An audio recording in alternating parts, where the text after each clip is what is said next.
Hello, welcome to another Priest Adventures. We are at the Pine Mountain East Loop in Cartersville, Georgia.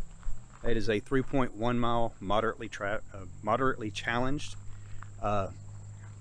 moderately trafficked trail. It is open for hiking, trail running, dog walking, but they also allow mountain biking on Wednesdays and Saturdays. So be mindful on those days that you may run into a biker on this trail. It will meet with the West Loop on the other side at the top, and then there's a summit track that goes up to the top. It has a pretty nice view. It gets kind of heavily foliage in the summer, a little better view in the winter. We're still going to do it. The best way to do this is to go counterclockwise. It's less of an ascent if you go that way, and it's a little steeper coming down the opposite end. That's the way that we're going to take it. There is a creek that you'll cross with a bridge, and then you walk along it for a while. And all in all, it's a really nice trail. We've done it a number of times. But with that being said, and I already have a bee at my feet, so here we go. It's another week of bees. But with that, let's get it. Let's get on this trail and let's get it. Now, just at the head of the trail, there is the markers here that it's pretty well marked. So you can go straight to the left here, and it'll take you to Cooper's Furnace, which is another trail. It's about a 9-mile trail per ALLTRAILS. We haven't done that one yet, but we will. Or you continue up the mountain and keep on to the East Loop. It is has a lot of rocks and a lot of roots.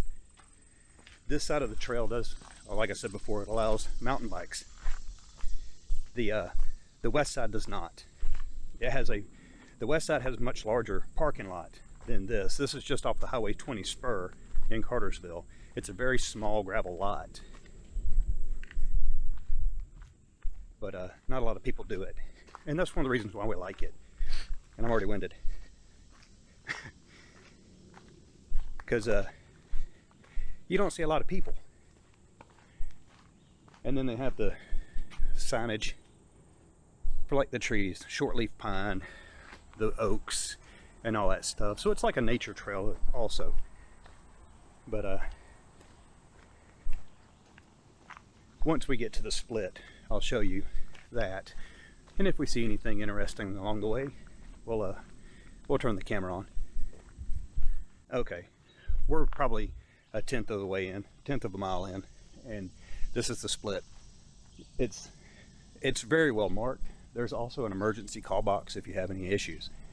If you go to the left here, you're going clockwise. It's a steep ascent.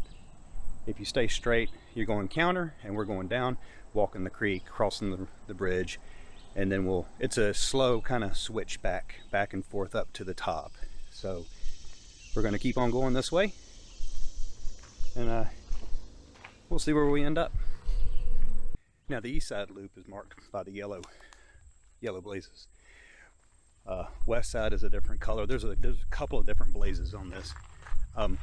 Whenever they all come together and we're up at the summit, I'll show a blaze up there. It shows all 4 colors.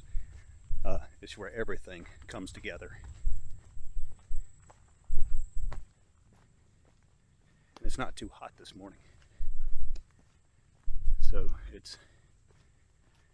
well, I say it's not too hot, but it's 71 degrees. It's just before 10 a.m. The last time we were on this trail, we actually saw deer. Don't know if we'll see them this morning. There was a big group of hikers that had crossed in front of us from Cooper's Furnace as we were getting out of the car. And they were talking pretty loud. So we'll see.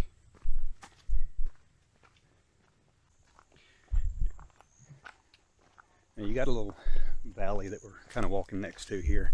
And we're under Mountain Laurel, which in the spring is gorgeous. Is a great walk, and we come here fairly often. It's one to kind of keep us conditioned as much as we can be conditioned, because I'm still out of breath, and dry fit hanky again, just to keep it from dripping on my glasses. And we could hear the other hikers up ahead of us, a group of older folks, so we'll probably catch up to them, maybe. going counterclockwise, it kind of meanders along, up and down. We're about to cross the creek here. It's well beaten down path. It does have a lot of roots and rocks. As you can see, they can get out from under you. And it's pretty well blazed. This is a cross the creek. Pretty well blazed. It's well maintained. I think it's the city of Cartersville. It may even be a company on the other side that maintains. I think they maintain the west side, but I think it's Cartersville themselves that does this side. And Cartersville really takes care of their trails and their people. It's a really nice town. What's that? It may be the Army Corps of Engineers that actually takes care of this trail. But Cartersville, you're minutes away from it. You would never know that we were in Cartersville. The downtown area of Cartersville is really nice. Bars and restaurants and really good dining areas. And the little fun fact of this is the reason why Cartersville is here is because of the railroad. It cut through, and they came together and made it into a junction stop and named it after Mr. Carter. I swear I did the Wikipedia stuff on it last night, but it has completely left me. So it was named after somebody by the name of Carter, and in Cartersville. I believe that was in the 1830s when that happened. But again, we're under a lot of shade. It's like this through the entire way until you get up to the summit. And again, we're just walking along the creek here, which is kind of down right now. We've had a lot of rain, but I've had this thing rushing, but it's just a small creek right now.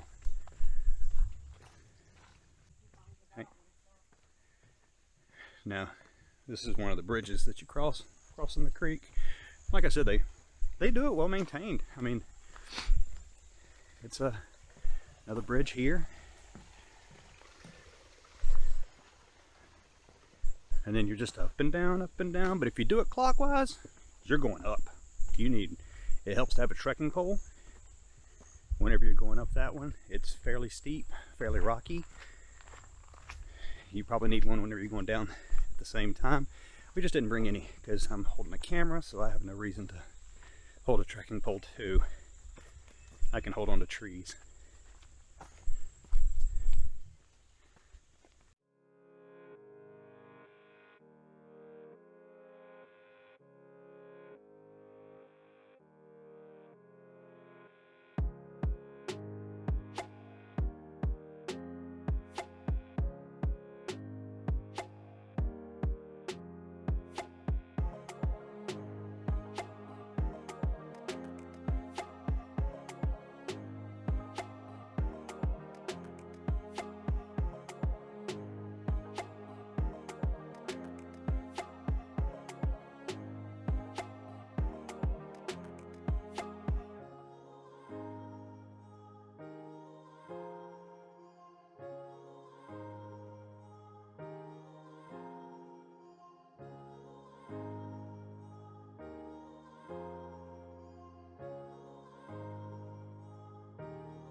So, taking a quick break, hydrate, cheers. The ladies that are hiking ahead of us are just up the trail, so they're taking a break themselves. It's still a workout. It'll always be a workout.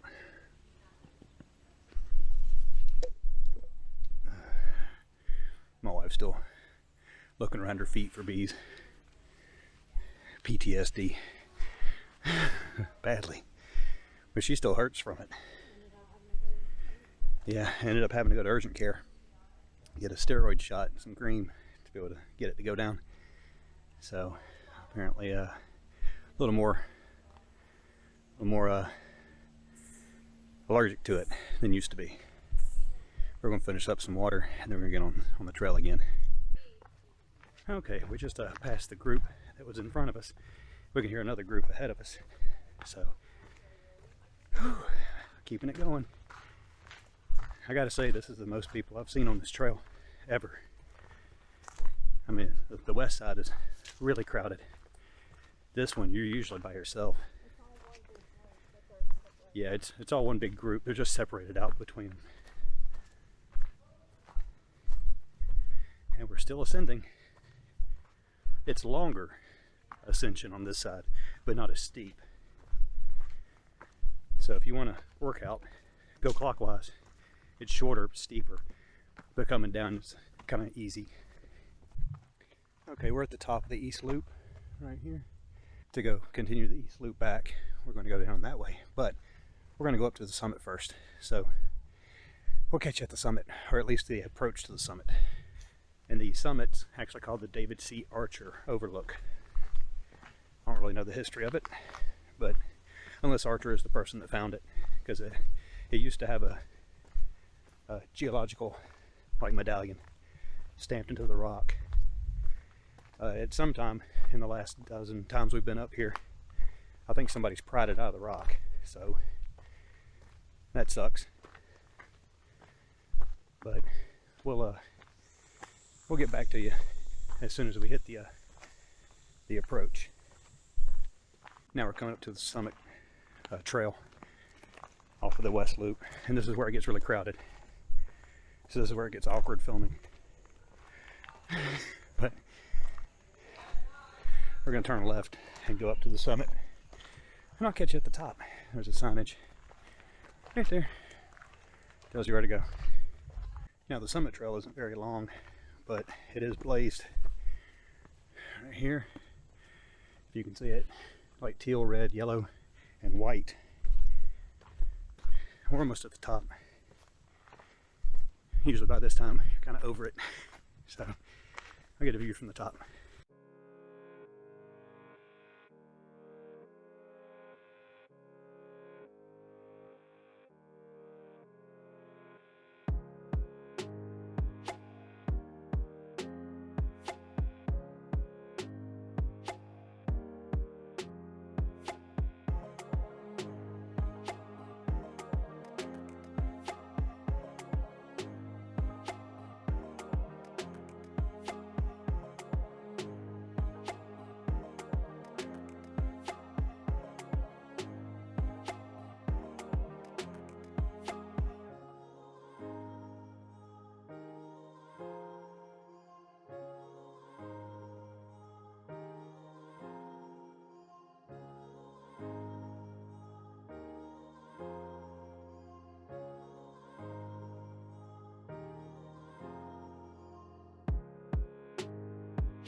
Now along with the summit, which is right over there, just got a video of, there's a trail that kind of goes around up underneath, and there's a couple of trees over in the shade that we like to set up a hammock. We're not going to do it this time. It's a little better to do it in the spring or in the fall, maybe even winter, because winters in Georgia don't get too brutal. They can get cold, but you layer up enough, you'll be all right. But we're sitting in a little bit of shade here, going to catch our breath and hydrate, and then we'll be heading back down the east loop, going down the other side. So we'll pick back up once we get back on that side of the loop. There's no reason to catch the summit trail back and all that. Once you've seen it, there's nothing to see. My wife's respraying bug spray. Just being safe. All right, we're coming down off from the summit, off the summit trail, down the west loop trail. We're kicking back this way. So you come back, there's a little rotted stump right here. Gives you an idea of where to go. And now we're going back off this way. This is going to complete the loop.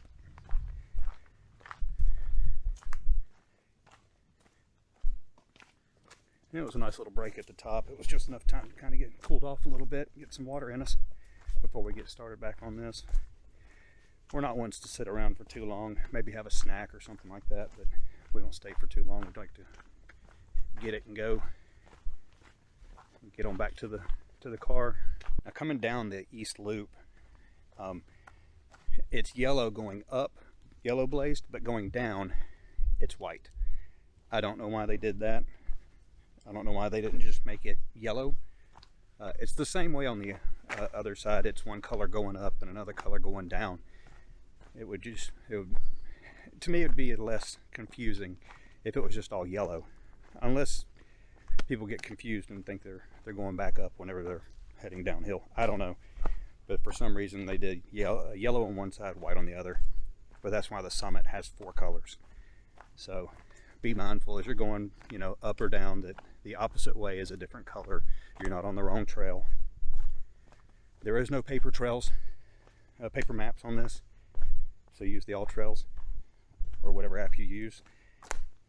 Preferably ALLTRAILS. If you're watching this, then you're looking at an ALLTRAILS review. So, and with that being said, welcome.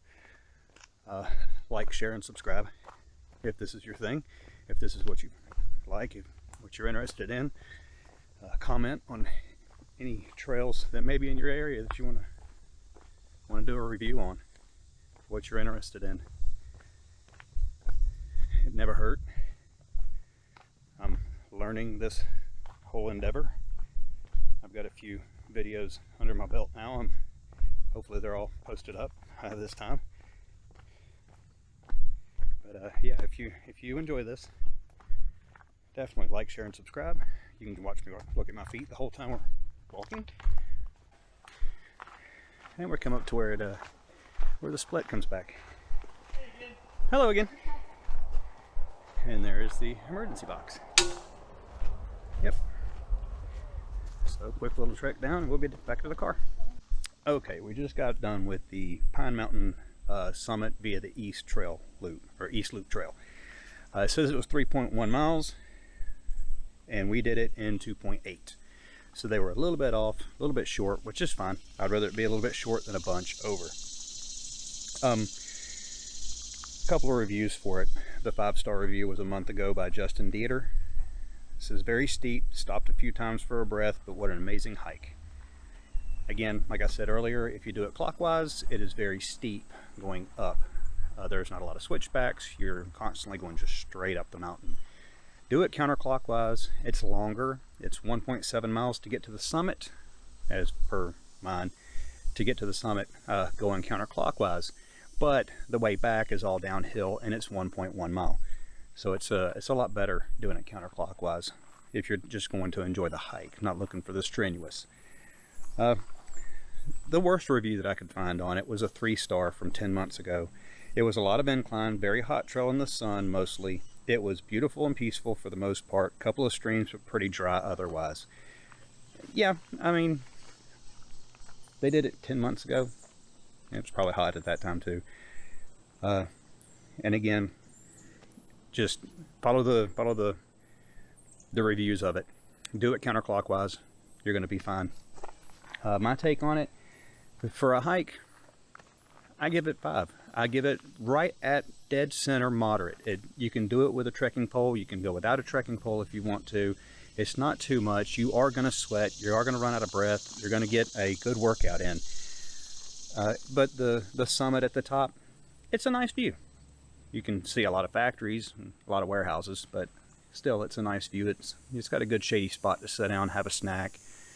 You can even run into other people up there and, you know, conversate. People bring their dogs. The dogs will be up there half the time. They just wasn't up there this morning. All in all, I really like this hike. I really like the East Loop. I think I prefer it more over the West Loop, although the West Loop is shorter, and we will do that at another time. But we're gonna go find some lunch. Like I said, Cartersville's got some really good places to eat. Maybe on another video we might add that into it. But with that being said, join us on our next adventure. Thanks. Bye.